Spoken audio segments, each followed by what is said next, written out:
Olá pessoal, mais uma vez gravando vídeo aqui no canal e hoje eu venho lhes apresentar mais uma obra da Vide Editorial que se chama Escravos Brancos e Senhores Muçulmanos, tá? Do Robert C. Davis, Escravidão Branca no Mediterrâneo, na costa da Berbéria e na Itália de 1500 a 1800. Bom, mas antes de falar desse livro, eu gostaria de pedir, se inscreva no canal, ative as notificações. Na descrição desse vídeo eu vou deixar um link para quem tiver interesse de adquirir essa obra no site da Vide e um cupom de desconto, tá? Que pode ser aplicado no momento de você fechar a compra, tá? Então, esse vídeo aqui, como os demais que eu tenho feito, eu vou fazer uma rápida apresentação abordando quem é o autor, as suas qualificações, ah, os principais aspectos daquilo que vocês vão encontrar na obra e o que eu achei de interessante, tá? Então, primeiro, o Robert C. Davis é historiador e professor emérito da Ohio State University, PhD em História do Mediterrâneo e da Itália renascentista pela Universidade Johns Hopkins. Publicou 6 livros e inúmeros artigos acadêmicos, a maioria voltada ao estudo da cultura, da vida corrente e dos valores das sociedades do Mediterrâneo e da Itália nos séculos XVI a XVIII. Bom, já de início, o que torna essa obra extremamente interessante é o assunto, considerando que pouco se fala da escravidão dos brancos, tá? Em especial em razão das narrativas que nós temos hoje. Então, eu acredito que esse é um assunto extremamente ignorado. Então, a, a escravidão em si, ela é deplorável e reprovável, independente de quem esteja sendo escravizado, seja brancos, negros, enfim, qualquer tipo de raça.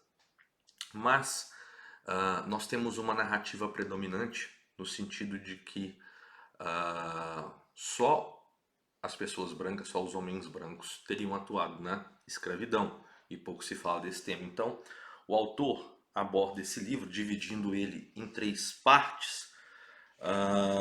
Dentre elas, ele vai falar sobre a escravidão branca na Berbéria, que é uma região ali da África, né? E essa escravidão branca, da forma que ela é tratada aqui no livro, ela vai falar principalmente da escravidão que era feita pelos muçulmanos em detrimento dos cristãos brancos ali daquela região do Mediterrâneo, né, Itália. A segunda parte ele vai falar da Berbéria, né, que é essa região, e a Itália.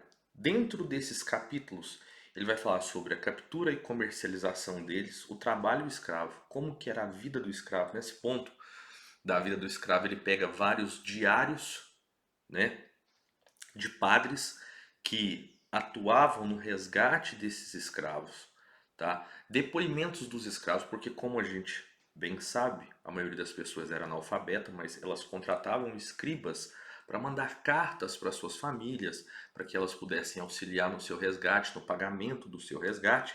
Então aqui ele traz esses depoimentos desses padres, desses escravos, sobre a vida desses escravos e depoimentos de pessoas que rodeavam todo esse cenário, principalmente nesse ambiente muçulmano que capturava os cristãos. O autor também, em determinado ponto, ele vai fazer uma separação do estilo de como era feita a escravidão pelos, principalmente pelos europeus portugueses, e a atitude de como esses corsários faziam a, a escravidão no Mediterrâneo, porque elas possuíam fins diferentes e meios diferentes, né? Ele vai falar também sobre a questão dos resgates, né? Porque assim, alguns, até inclusive eu achei esse historiador bem imparcial, porque muitos vão dizer que a vida de alguns escravos na Berbéria era algo simples, que não era como foi a escravidão no Atlântico, aquela feita pelos europeus, principalmente os portugueses, para os países que vieram para esse lado das Américas, então ele vai trabalhar esse assunto mostrando que havia diferenciação realmente entre aquele escravo que era comprado para a casas, aquelas pessoas particulares que queriam um criado, enfim, mas também ele mostra a realidade daqueles que eram recrutados, digamos assim, comprados, ou que, como os corsários faziam a captura dos navios no Mediterrâneo, então quando eles retornavam, fazia-se a divisão dos espólios, né, daquilo que eles ganharam dessas capturas. Então muitos escravos eram diretamente recrutados para as galés, para os barcos a remo que eram utilizados. E a vida sofrida dessas pessoas, né? Ele trata também como esses escravos eram cristãos, mas mais para o final do livro ele vai abordar como muitos desses escravos viam aquilo como uma punição de Deus. Então eles se tornaram escravos em razão dessa punição, de forma que eles pudessem purificar as suas almas e então serem salvos, irem para o céu. Né? É o último capítulo que se chama Celebrando a Escravidão. Tá? Então eles trazem esses depoimentos, essas cartas, as atividades ali do Estado, né? Principalmente na Itália, do recolhimento de ofertas de dinheiro para que pudessem se fazer esse resgate desses escravos, né, brancos ali, dessa região da Berbéria, e que muitos, como não tinham opção de trabalho, não sabiam fazer nada além de ser marinheiros, acabavam voltando a trabalhar no mar, e acontecia deles serem capturados novamente.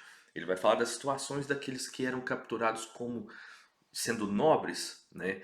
E acaba que eles possuíam algum benefício porque eles conseguiam certo dinheiro para não ter que ir trabalhar para o seu senhor. Eles eram escravos, ficavam nos banhos públicos, mas às vezes eles conseguiam fazer algum tipo de comércio naquele momento ali e não trabalhar, comprar de alguma forma, pagar outras pessoas para que pudessem trabalhar no seu lugar, até que as suas famílias viessem resgatá-los, né? Porque nós sabemos que isso demorava meses, quiçá anos, para que eles fossem resgatados, considerando o tempo, o transcurso das correspondências, correspondências que eram perdidas, enfim. Ele trata, como eu disse, eu acho ele imparcial porque ele trata também desse aspecto. E ele vai falar que em muitos outros pontos esses escravos de galés, eles tinham um índice de mortalidade altíssimo, né? E que vários corsários, ao contrário do que se diz, trabalhavam o ano todo fazendo essa exploração no Mediterrâneo. Então, porque alguns ou historiadores que contrariam isso, não, mas eles trabalhavam poucos meses do ano, nas galés, enfim. Vai mostrar que não, que os corsários, muitos trabalhavam durante o tempo todo nas navegações, e essa vida sofrida, as condições sanitárias nos banheiros públicos, ali nos banhos públicos, enfim, que era o lugar onde os escravos ficavam e se alojavam no final do dia, quando eles estavam em terra, as condições nos barcos, nas galés, o sistema, e esse outro ponto do resgate, né? E como também muitos escravos resgatados por não terem condições financeiras acabavam estando submetidos à autoridade daqueles que os resgataram. Então, assim, para quem é só, digamos, uma introdução a esse assunto sobre a escravidão dos brancos, mas é um livro extremamente bem fundamentado e que traz um contraponto também entre essas visões, né? Como eu disse desde o início do vídeo, a escravidão, sob todos os aspectos, ela é reprovável, tá? Mas houve escravidão tanto de brancos quanto de negros e muitas das vezes essas informações sobre a escravidão dos brancos ali é ignorada ou é sonegada. Enfim, trata-se de um livro muito legal, muito bem escrito, de fácil entendimento, tá? Então, temos aqui Escravos Cristãos e Senhores Muçulmanos, do Robert C. Davis. Um abraço, espero que vocês tenham gostado e até a próxima.